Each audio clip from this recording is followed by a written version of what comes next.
மைனா படத்தின் மூலமா மக்கள் மத்தியில ரொம்பவே பிரபலமானவங்க தான் அமலா பால். இவங்க இந்த படத்தை தொடர்ந்து பல படங்கள் நடித்தாங்க. கேரளாவை சேர்ந்த இவங்க தமிழ், மலையாளம், தெலுங்கு படங்களை நடித்து மக்கள் மத்தியில ரொம்பவே பிரபலமானாங்க.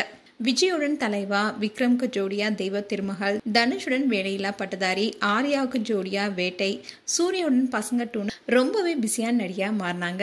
இந்நிலையில 2014 ஏஎல் விஜயை காதலிச்சு திருமணம் செய்தாங்க. ஆனா இவங்களுக்கிடையே ஏற்பட்ட கருத்து வேறுபாடு காரணமா டிவோர்ஸ் பண்ணாங்க.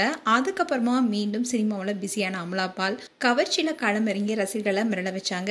சிங்கிளா வாழ்க்கையை என்ஜாய் பண்ணிட்டு வந்த அமலா பால் நவம்பர் மாதம் தன்னுடைய நீண்ட நாள் நண்பரான ஜெகதேசையை திருமணம் செய்தாங்க. அதுக்கப்புறமா ஹனிமூன் கொண்டாடிட்டு வந்த அமலா பால் ஜனவரி மாசமே கர்ப்பமா இருப்பதா ரசிகர்களுக்கு இன்ப அதிர்ச்சி கொடுத்தாங்க. எளிமையா குடும்பத்தினர் மற்றும் நண்பர்களுடன் அமலா பாலுடைய வளைகாப்பு விழாவும் நடந்து முடிஞ்சது. கணவருடன் மகிழ்ச்சி பொங்க இருக்கும் தன்னுடைய வளைகாப்பு போட்டோஸும் தன்னுடைய சோஷியல் மீடியா பக்கத்துல ஷேர் பண்ணியிருந்தாங்க. இந்நிலையில ரீசெண்டா தான் அமலா பாலுக்கு மகனும் பிறந்தாரு. மகனுக்கு இளையன்னு பெயர் வச்சாங்க அமலா பால். இளையுடன் இருக்கிற போட்டோஸை ஷேர் பண்ணியிருந்தாங்க அமலா பால். அந்த போட்டோஸும் வைரலாச்சு. அண்ட் பொது நிகழ்ச்சி, ப்ரொமோஷன் நிகழ்ச்சியிலையும் பெரும்பாலும் குழந்தையை அழைச்சிட்டே போறாங்க. இந்நிலையில குழந்தை பிறந்ததுக்கு அப்புறமா அமலா பால் உடற்பருமன் ரொம்பவே அதிகமாகி ஆள் அடையாளம் தெரியாத அளவுக்கு மாறி இருக்காங்க. இப்போ நிறைய ஆடும் பண்ணிட்டு வராங்க. அதுவும் இன்னைக்கு ஒரு வீடியோவை ஷேர் பண்ணிருக்காங்க. அதை பார்த்த நெட்டிசன்ஸ் இது நம்ம அமலா பாலான்னு கேட்கிற அளவுக்கு மாறி இருக்காங்க.